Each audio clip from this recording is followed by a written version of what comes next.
Thank you, Mr. Chair. Good morning to the CHED family.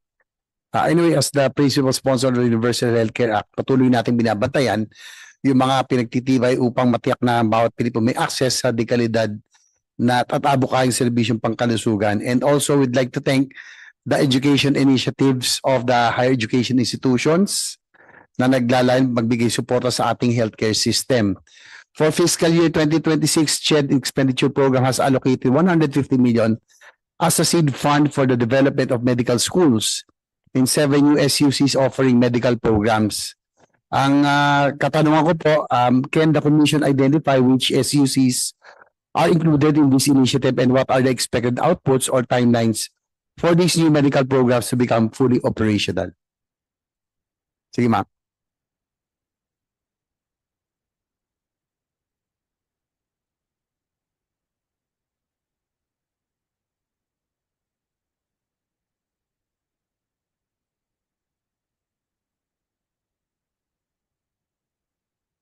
Yeah, we'll just call for the director of OPSD, Okay po, ma'am. Senator, Sige po. because I think you are referring to the seed fund.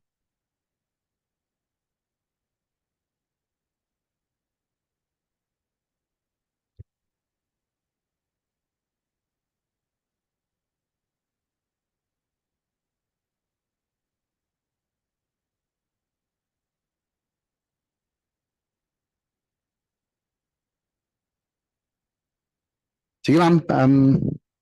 Please, you have the floor already. We just want to know yung ano yung pong, can the Commission identify the SUCs that are included in the initiative and what are the expected outputs? Yung po sa development of medical schools in 7 new SUCs offering medical program. Yes, sir. Good morning, Your Honors. I'm Cherry of the Office of Programs and Standards Development, and we are the office that implements the seed fund project for the medical program. For the next batch of grantees, Your Honor, yes, we have 7 pipeline state universities and colleges. If you allow me, I can mention them. We have the Bataan Peninsula State University, the University of Rizal System, University of Eastern Philippines, Bukidnon State University, Cotabato State University, Northeastern Mindanao State University, and Benguet State University, La Trinidad Campus. These are state universities that have applied for programs and are in the pipeline. Should they be able to comply with all the requirements, they will be approved by the Commission and Bank to offer the programs. The Seed Fund project, Your Honor, is intended to capacitate our state universities. Priority are our new state universities who will be offering the medical programs. The components would include upgrading or for their laboratories. We'd like to strengthen their laboratories so that they will be able to deliver quality instruction. It can also go to the development of instructional facilities, among others. So this is how we develop and help our state universities and colleges as aligned in the Doktor Para sa Bayan Act. Thank you, Your Honor. So those 7 are already in the pipeline. So when do you expect for them to start talaga po yung ano to offer the medical program? Expected to start 26-27, Your Honor, provided they will be able to comply. But recently, it will still be for the approval of the CEB. The Bukidnon State University has been recommended by our technical panel to be authorized to offer the medical program. Thank you, Your Honor. Okay, thank you for that. Under the Medical Scholarship and Return Service Program, the budget for fiscal 2026 stands at 909.99 million to support 2,669 ongoing and 350 new scholars. Ilan na po ba sa ating MSRSP graduates ang nakabalik na sa serbisyo, and how is CHED ensuring compliance with the return service requirement so that every peso invested truly translates into doctors serving our people rather than moving to the private sector abroad? Kayo po ba, madam? Ours is the support to the medical schools, but the scholarship aspect, MSRS, is with another office, Your Honor. Thank you, sir. Sige po.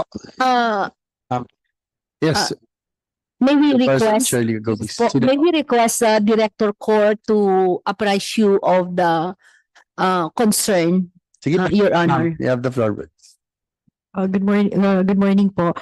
For the case of the medical scholarships program of CHED, we expect that there would be 2,669 po that would be incoming po for the 2026 academic year 26-27. So prior to that year po, there would be expected to graduate ng 530 po na they will take their licensure exam to become medical doctors po. As of now, 500, ma'am? 530 po. 530. Opo. Okay. So, pag maging medical doctors na po sila, doon po sila ide-deploy for their return service po. Yung for the case po naman doon sa mga na ongoing po yung return service, meron na po as of record po na dalawa last year. We're just updating it now po. We can provide the figures.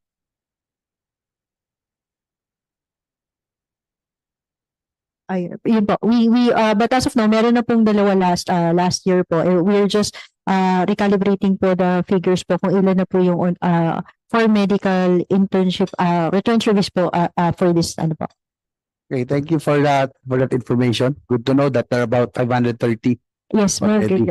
Apa. na doctors, no? Becoming Apa. na magbabalik serbisyo na. Apa. Ano, may phone question lang, Sir Chairman, from our media. Yung Cebu Normal University, siguro Chairperson Naggrupis can answer. Cebu Normal University is seeking approval from the Commission on Higher Education and its Board of Regents to full implement online classes until the end of the current school year. The CNU cited the structural damage and permit violations discovered in its campus buildings after the September 30 earthquake as reasons for seeking online classes. So, ang tanong lang po, aaprobahan po ba ito ng CHED and paano po ang the rest of the school buildings in Cebu and those affected by the earthquake? Sine-check po ba nila kung structurally sound ang mga eskwelahan, universities and colleges po?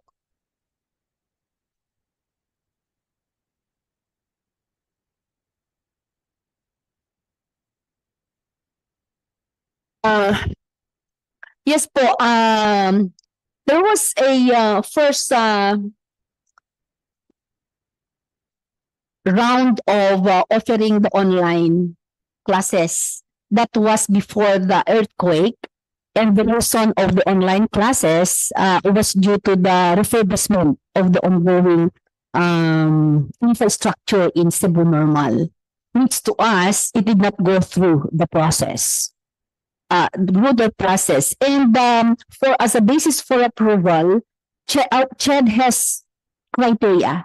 We have the CMO describing or defining how many percents of the total number of hours, ilang percent, like 25% online, 75 face-to-face.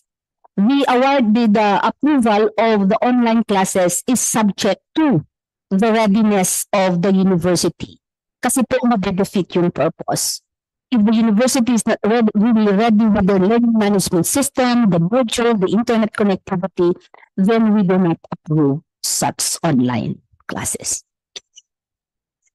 And we have the initial findings for Hindi po. Ito yung sa Cebu. CNU, Apo. sa Cebu Normal.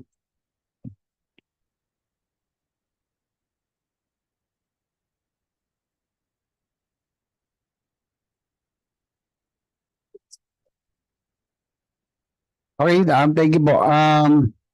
During my time as Mayor of San Juan, I personally saw the value of bringing higher education closer to our communities. We established the POP San Juan campus during my time to give our youth a chance to study without leaving their city. I've seen firsthand how powerful local education access can be, but I also know the challenges in sustaining quality and funding. Given that experience, ilang LUCs pa po ba nationwide ang nabibigyan ng direct assistance and development grants from CHED under the fiscal year 2026 budget?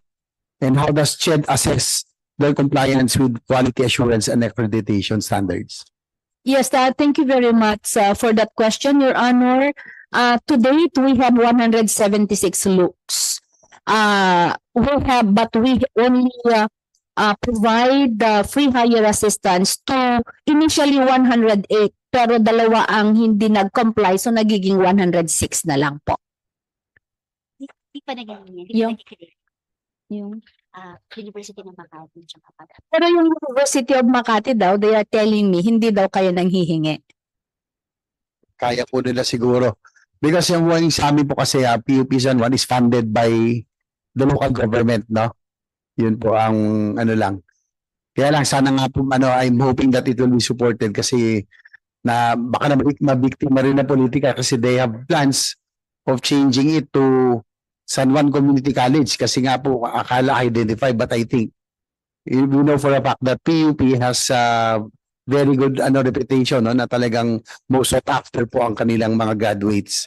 So sana nga lang ho if you can look at it na talagang wag silang madamay, no, sa politics. Last po isa sa mga pangunahing layunin ng Universal Access to Quality Tertiary Education Act, which was principally authored by Senator Bawakino, ay ang mas malawak na sa access to free college education kasama ang LUCs. Kamusta na po ang rate of disbursement or funding support ng CHED sa mga LUCs under the Free Higher Education Program? They are paid on time naman. On time na ba? Opo. Okay. Mr. Chair, that goes to my first of questioning.